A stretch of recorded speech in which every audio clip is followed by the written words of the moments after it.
शुभ प्रभात। छूट बड़ी प्यारी लगती है। किसी को क्लास से छूट मिल जाए, किसी को काम से छूट मिल जाए, किसी को नौकरी से कुछ घंटों में छूट मिल जाए, किसी को बिजली में पैसा देने में छूट मिल जाए, किसी को पानी में छूट मिल जाए, बड़ी अच्छी लगती है ना।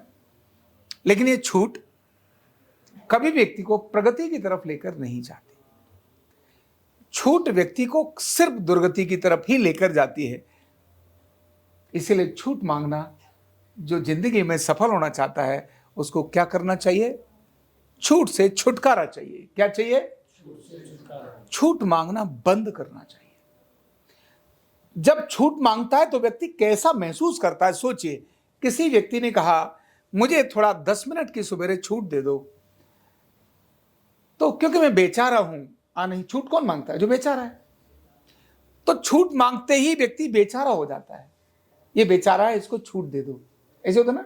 ये बेचारा है, इसको छूट दे दो। या मैं कर नहीं सकता हूं इसीलिए मुझे छूट दे दो, मैं दे नहीं सकता हूं इसीलिए मुझे छूट दे दो। तो मैं कर नहीं सकता हूं मतलब छूट मांगने वाला व्यक्ति पहले ही हार गया। छूट मांगने वाला व्यक्ति पहले ही हार गया, क्योंकि अगर वो छूट नहीं मांगेगा तो संभावनाओं पर काम करेगा। अच्छा, ये मुझे इतने समय में काम करना था, अब इतने समय में करना है, तो छूट मांगूं या संभावनाओं को तलाशूं?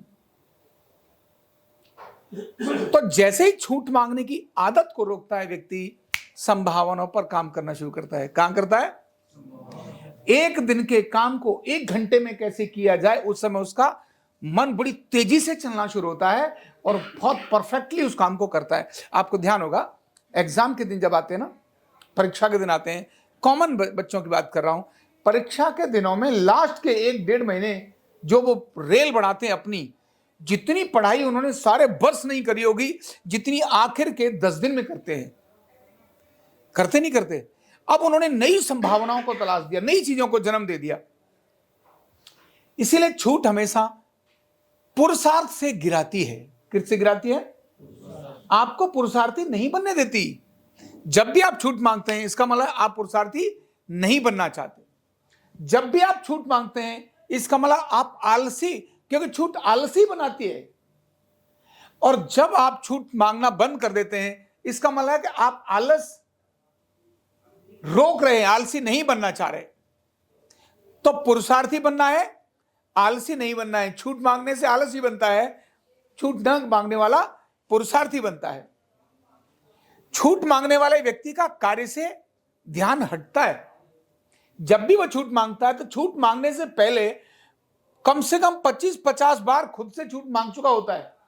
यार मांग लू ना छूट, थोड़ा ऐसा हो जाए ना, ऐसा कर लू ना। जैसे ही बोलने से पहले 50-100 बार अंदर, आप किसी को मारने वाले हो ना, आपको खुंदक आ गई इसको मुझे मारना है, तो आप सडन नहीं मारते, उससे पहले 10-20-50 बार तो उसको मार चुके होते हो। कुछ भी काम करने वाले उससे पहले मन में अनेक बार वो काम कर चुके होते हो, सडन नहीं हो जाता। तो कितना समय उसने छूट मांगने वाले ले लिया। इसलिए कार्य से मन को हटाती है। छूट हमेशा जस्टिफिकेशन लाती है। आप अपने, मुझे छूट इसीलिए चाहिए, जस्टिफाई करोगे, और जो भी व्यक्ति जस्टिफाई करेगा पुरुषार्थ से हट जाएगा, पराक्रम से हट जाएगा। जस्टिफाई करने वाला व्यक्ति तुरंत पराक्रम से हट जाएगा।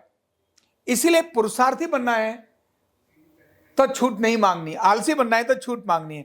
और एक बड़ी चीज, नया सीखने से वंचित रह जाता है छूट मांगने वाला। नया सीखने से, क्यों? जैसे छूट मांगा तो कुछ सीखने की जरूरत ही नहीं, तो कुछ करने की जरूरत नहीं, छूट मिली गई।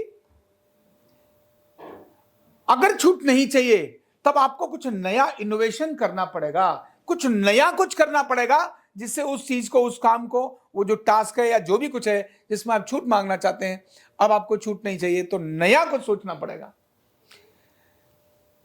और सारी संभावनाएं छूट मांगने वाले की खत्म हो जाती हैं और छूट न मांगने वाले की क्या हो जाती हैं?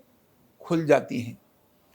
तो छूट मांगना असफलता की निशानी है और छूट न मांगना सफलता की निशानी है। तो आप किसी भी काम के अंदर छूट मांगने से पहले एकदम सोचिए क्या मुझे ये छूट मांगना जस्टिफाई करता है? क्या ये छूट मांगना मेरी प्रगति के लिए अच्छा है? नहीं। क्या छूट मांगना मुझे आलस दे रहा है? क्या छूट मांगना मुझे निकम्मा बना रहा है? क्या छूट मांगना मुझे मेरे टास्क से हटा रहा है? क्या छूट मांगना, जब भी आप प्रश्न करेंगे तो आपको 2 प्रश्नों में उसका उत्तर मिल जाएगा, नहीं। ये और क्या जो तुम छूट मांग रहे हो क्या नहीं कर सकते हो? जैसे आप सोचोगे यार कर तो सकता हूं, फिर करना क्यों नहीं चाह रहे हो? करो ना।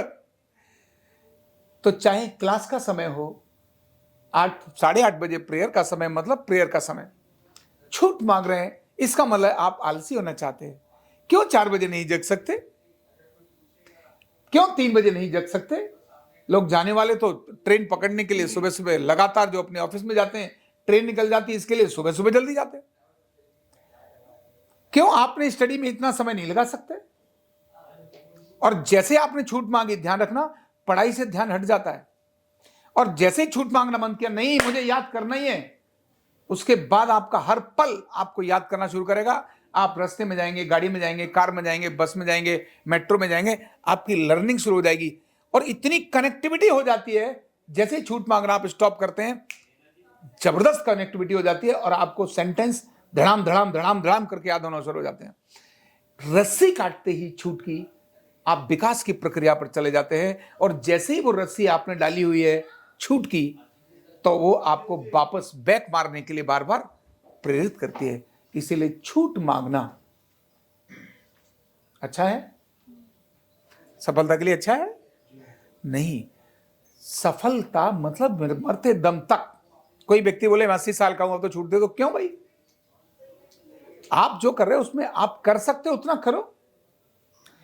नियम के अंतर्गत जो आता है वो छूट नहीं होती, वो व्यवस्था का पार्ट होता है। जैसे एक सेवानिवृत्त होता ही है खिलाड़ी, क्रिकेट का खिलाड़ी 40 साल से पहले सेवानिवृत्त हो जाता है, क्या वो खेल नहीं सकता?